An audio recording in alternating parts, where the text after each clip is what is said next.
I'm going to talk about the techniques in order to handle the collective anomalies. The topic is handling collective anomalies. So what does it mean, collective anomalies, actually? Collective anomalies are a subset of instances that occur together as a collection and whose occurrence is not normal with respect to a normal behavior. We see collective outliers when a group of data points within a larger dataset is significantly different from the entire dataset. But each data point on its own wouldn't be considered anomalous in either a contextual or global sense. Like the individual instances belonging to this collection are not necessarily anomalies by themselves, but their co-occurrence, like they're getting together in a particular form that makes them anomalies. Like when you see the figure, there are some data highlighted by the orange color. These are collective anomalies, but individually there are not anomalies, but because of they get together, it is collective anomaly, collective anomaly in this data.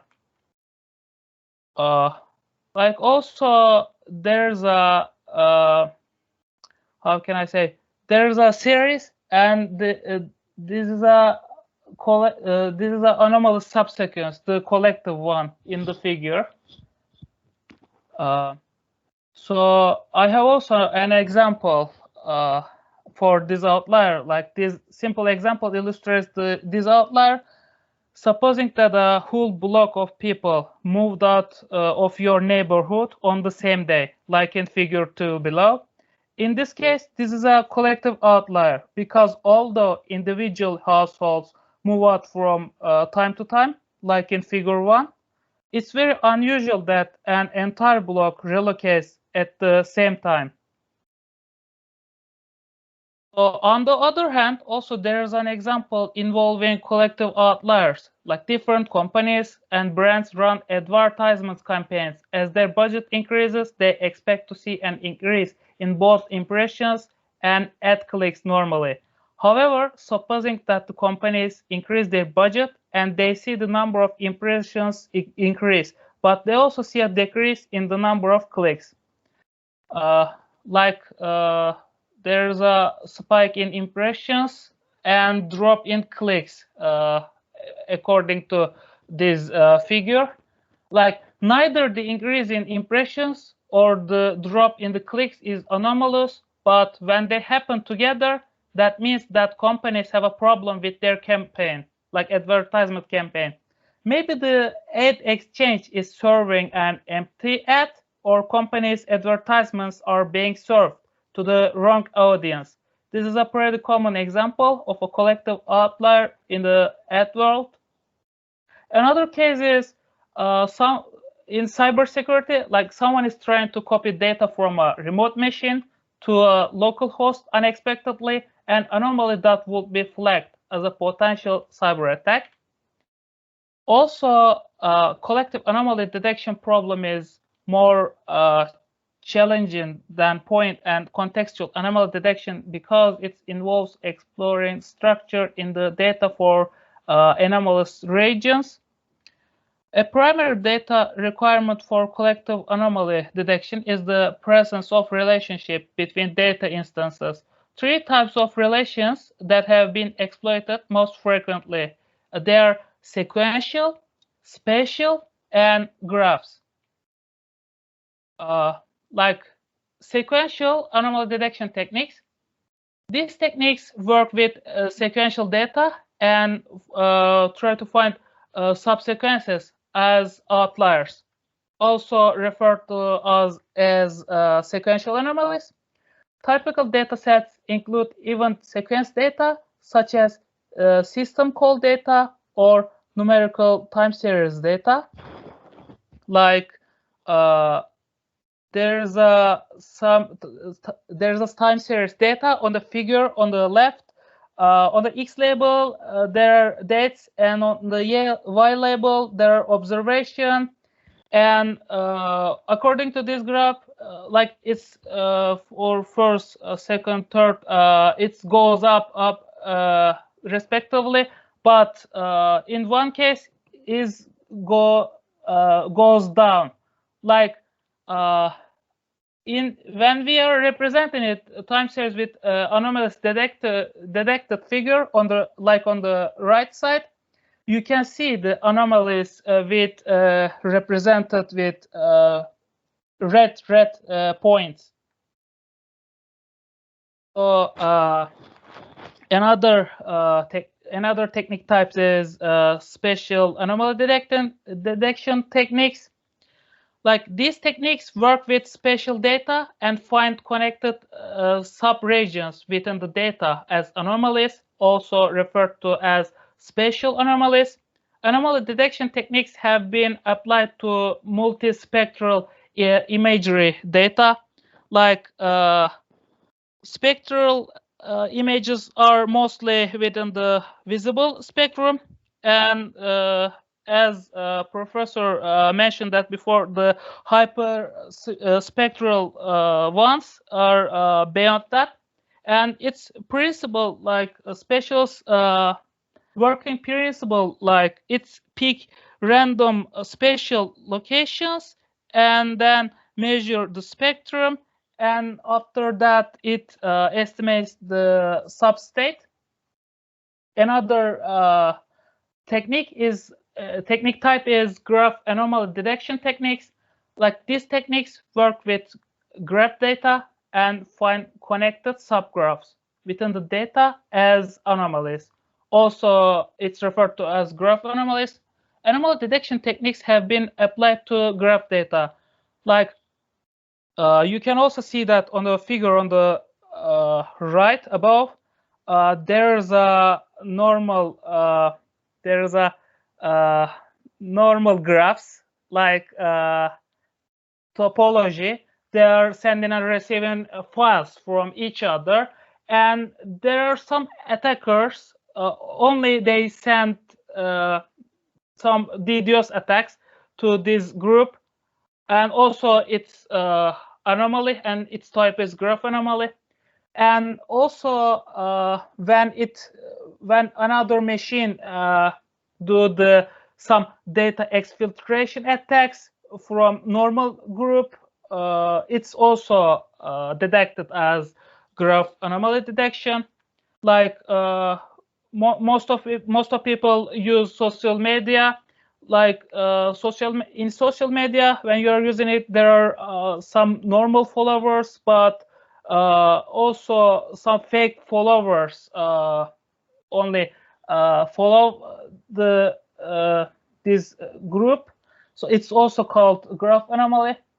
And also the figure on the right, you can see that there are some anomalies in this group of graph, and they are highlighted as red ones, like red graphs.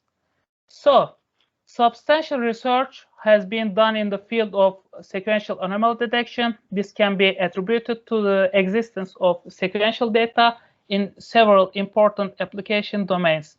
Spatial anomaly detection has been explored primarily in the domain of image processing. Like also, it's talk about how can we handle the sequential anomalies.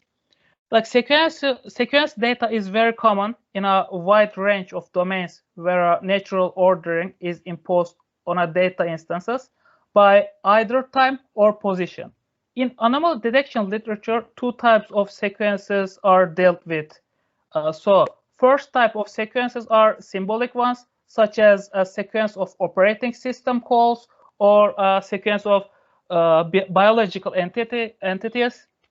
And the second type of sequences are continuous ones, like time series. Sequences can also be univariate, in which each event in the sequence is univariate observation, or multivariate, in which each event in the sequence is multivariate observation. So there are three important main anomaly detection problem for sequences. They can be defined in different ways. There are the main, and the other methods is sub methods of these main methods. So first one, detecting anomalous sequence in a set of sequences. Second one, detecting anomalous subsequences in a long sequence. And the final one is determining if the frequency of a query pattern in a given sequence is anomalous with respect to its expected frequency. So we are starting with first one, detect an anomalous sequence in a set of sequences. Like here, the objective of the technique in this category is to detect anomalous sequences from a given set of sequences. Such techniques can either operate in a semi-supervised mode or an unsupervised mode, but key challenges faced by technique in this category are the sequences might not be of equal length. The test sequences might not be aligned with each other or with normal sequences. For example, the first event in one sequence might correspond to the third event in another sequence. Comparing such sequences is a fundamental problem with biological sequences where different sequence alignment and sequence matching techniques are explored. Techniques addressing this problem follow one of the following two approaches. First one is reduction to a point anomaly detection problem. A general approach to solve this problem would be to transform the sequence to a finite feature space and then use a point anomaly detection technique in the nav space to detect anomalies. Certain techniques assume that all sequences are of equal length. Thus, they treat each sequence as a vector of attributes and employ a point anomaly detection technique to detect the anomalies. Like if we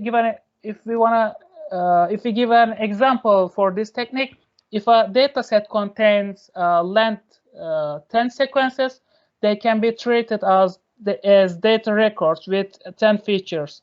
A similarity or distance measure can be defined between a pair of sequences, and any point anomaly detection technique can be applied to such data sets.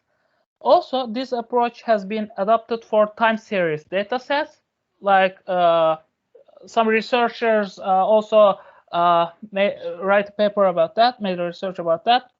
Like they applied the adaptive resonance theory, neural network-based anomaly detection technique in order to detect anomalies in time series data set. Also, after that, they made a cluster-based anomaly detection technique to identify the cyclone regimes, like cyclone anomalies in the weather data. So another one, there is a box modeling exists. As mentioned earlier, the given sequences may not be of equal length. Certain techniques address this issue by transforming each sequence into a record of equal number of attributes. A transformation technique has been proposed for multiple time series data, like known as box modeling.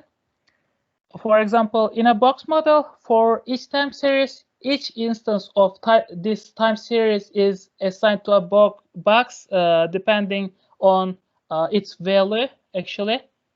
And these boxes are then treated as features, like the number of boxes in the number of features in the transformed feature space. Also, authors after that apply the point anomaly detection techniques like Euclidean distance-based technique and a classification-based technique using Ripper to detect anomalous time series in the data. And then several techniques address the issue of the unequal length of sequences by using a similarity or distance metric that can compute similarity or distance between two unequal length sequences. For example, Budalakote employed the length of the longest common subsequence as the similarity measure for symbolic sequences. The authors subsequently apply a clustering-based anomaly detection technique using this similarity measure. So, also there's modeling sequences. The transformations discussed in the previous sections are appropriate when all the sequences are properly aligned. Oftentimes, the alignment assumption becomes too prohibitive. Research dealing with system call data, biological data, etc., explore other alternatives to detect collective anomalies. Such techniques operated in semi-supervised mode and hence require a training set of normal sequences. Also, sequential association modeling has been used to generate sequential rules from sequences. The authors use an approach called time-based inductive learning to generate rules from the set of normal sequences. The set sequence is compared to these rules and is declared an anomaly if it contains patterns for which no rules have been generated. Another modeling technique is Markovian modeling technique, and also we will talk about finite state automations technique in this part. Like Markovian modeling of sequences has been the most popular approach in this category. The modeling techniques used in this category range from finite state automatons like FSA to Markov models. So it's very related to each other. And FSA have been used to detect anomalies in network protocol data, like topologies, like network protocol data. Anomalies are detected when a given sequence of events doesn't result in reaching one of the final states. Also, related to that, the authors also apply their technique to operating system call intrusion detection. So according to the paper, Yi in 2004 proposes a simple one-order Markov chain modeling approach to detect if a given sequence S in an anomaly. The author determines the likelihood of S PS using the following equation, like as you can see in the figure. In that figure, QS1 is used for probability of observing the symbol, and the S1 in the training data set. So other one, PST minus 1ST, is the probability of observing the symbol. ST after symbol ST minus in the training data set. The inverse of PS is the anomaly score for S. The drawback of this technique is that single order Markov chain cannot model higher order dependencies in the sequences. Like my friend also mentioned that, also professor mentioned that the hidden Markov models, HMMs. Also, some authors made a paper about that. For example, Forrest et al. In the year 1999 proposed a hidden Markov model based technique to detect anomalous program traces in operating system call data. The authors train an HMM using the training sequences. Like this technique is commonly used in the operating system calls. Also, they also propose two testing techniques. In the first technique, they compute the likelihood of a test sequence S to be generated by the learned HMM using the Viterbi algorithm. Also, on the second technique is to use underlying finite state automation of the HMM. The state transitions and the outputs made by the HMM to produce the test sequence are recorded. The authors count the number of times the HMM had to make an unlikely state transition or output an unlikely symbol using a user-defined threshold as mismatch. The total number of mismatch denote the anomaly score for that sequences for that sequence. So another technique is used with using trees. It's called probabilistic suffix trees, PSTs. It's also like another modeling tool, and it's applied to detect collective anomalies in a sequential database. A PST is a compact representation of a variable order Markov chain. Authors use PST technique to cluster sequences and detect anomalous sequences as a byproduct. Similarly, Smith and Kedas et al. In the 2000 use HMMs to cluster the set of sequences and detect any sequences which don't belong to any cluster as anomalies. So another modeling technique is called sparse Markov trees. It's also again a tree technique, and also it's used for sequential anomaly detection, which is similar to a PST with the difference that it allows wildcard symbols within a path in this technique. And it has been used by Askin. This author trained a mixture of SMT using the training set. Each SMT has a different location of wildcards. Testing phase involves predicting the probability using the best SMT from the mixture. If this probability is below a certain threshold, the test sequence is declared as an anomaly. So our second main technique to detect the collective anomaly is detecting anomalous subsequences in a long sequence. And the objective of techniques belonging to this category is to detect a subsequence within a given sequence, which is anomalous, like with respect to the rest of the sequence. And such anomalous subsequences have also been referred as discords. This problem formulation occurs in event and time series datasets, where the data is in the form of a long sequence and contains regions that are anomalous. The techniques that address this problem typically work in an unsupervised mode due to the lack of any training data. And the underlying assumption is that the normal behavior of the time series follows a defined pattern in this method, and also a subsequence within a long sequence which doesn't conform to this pattern as an anomaly.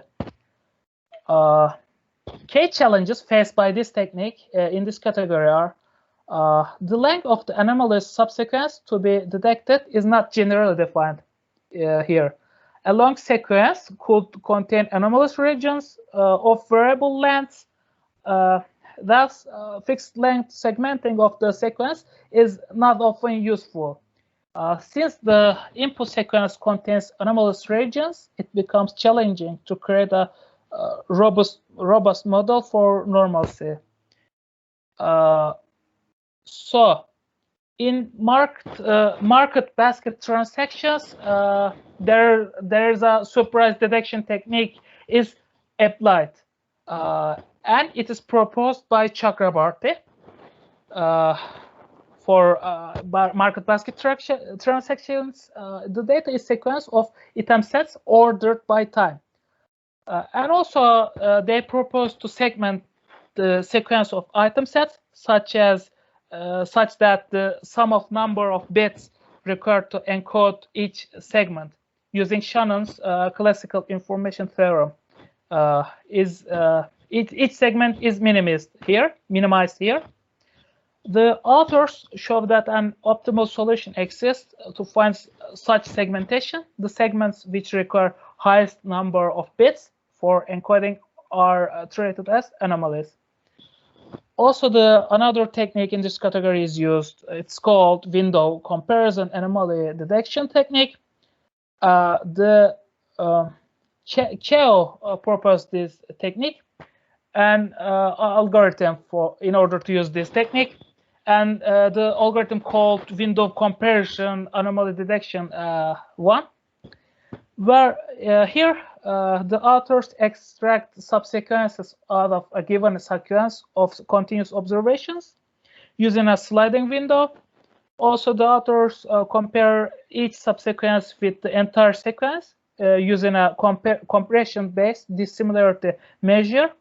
The anomaly score of each subsequence is its dissimilarity with the entire sequence. So Cheo et al. Proposed a related technique with the previous one. It's called hot socks technique. It solves the above problem for continuous time series. And the basic approach followed by the authors is to extract subsequences out of the given sequence using a sliding window, like I mentioned that on the previous slide, and then computing the distance of each subsequence to its closest non-overlapping subsequence within the original sequence. The anomaly score of a subsequence is proportional to its distance from its nearest neighbors. Distance between two sequences is measured using the Euclidean measure techniques. And in this category, there's also another technique the others proposed, and it's applied to the domain of medical data by Lin et al. In 2005. And the same authors proposed the use of Haar wavelet-based transformation to make the previous technique much more efficient. Like they tried to enhance the previous technique and upgrade that. And another model is called maximum entropy Markov models. Like my friend also mentioned about that. With also professor said told something about Markov models.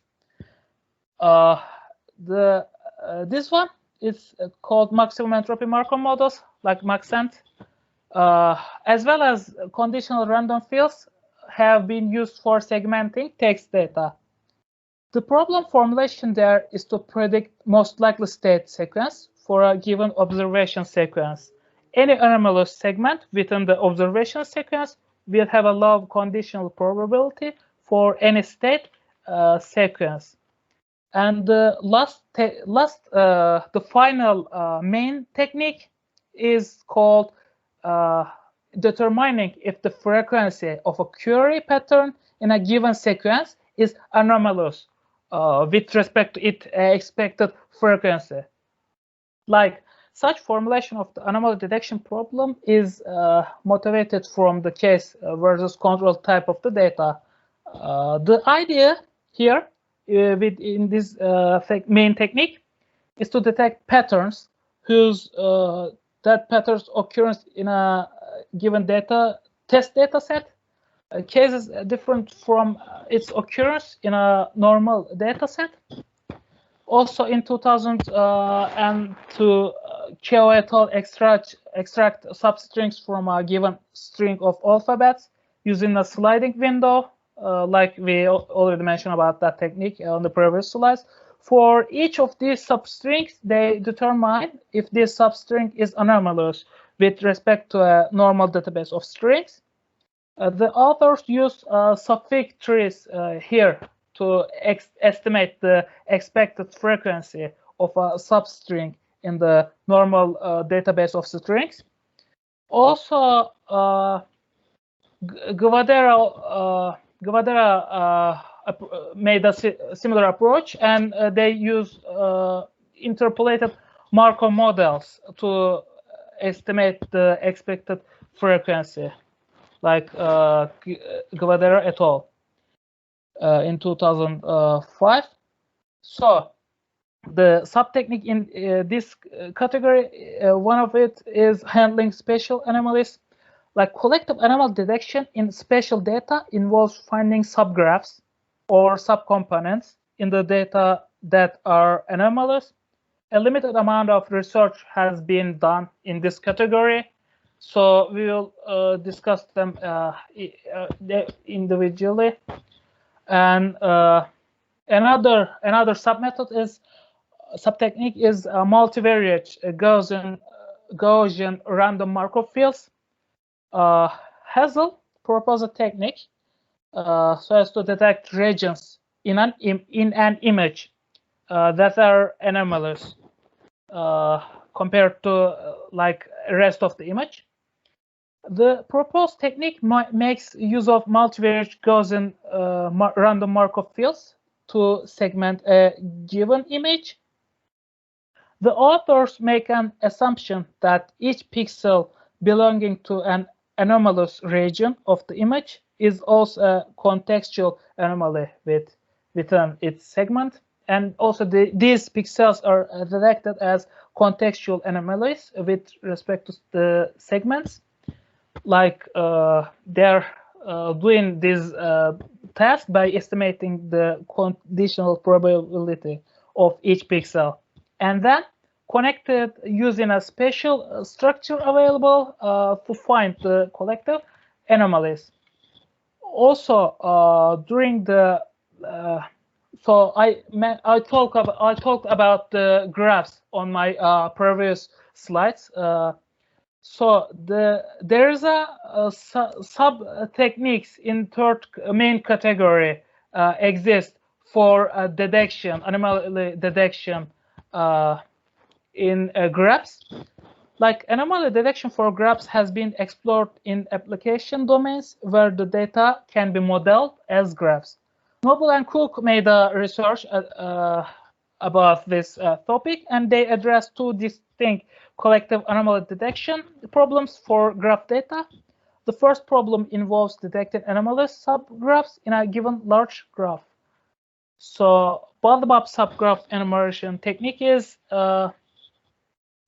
like authors analyze the frequency of a subgraph in the given graph to determine if it's an anomaly exists or not. The size of the subgraph is also taken into account. We need to do that since a large subgraph, such as the graph itself, is bound to occur very rarely in the graph, while a small subgraph, such as an individual node, will be more frequent. And the second problem involves detecting if a given subgraph is an anomaly with respect to a large graph. And the authors measure the regularity of or entropy of the subgraph in the context of the entire graph to determine its anomaly score. And here are my references I used. Here is the references I used. And thank you for the listening me. Okay, thank you, Mehmet. You have mentioned about a lot of different methods, and among those methods, one thing that stands out is about Markov process.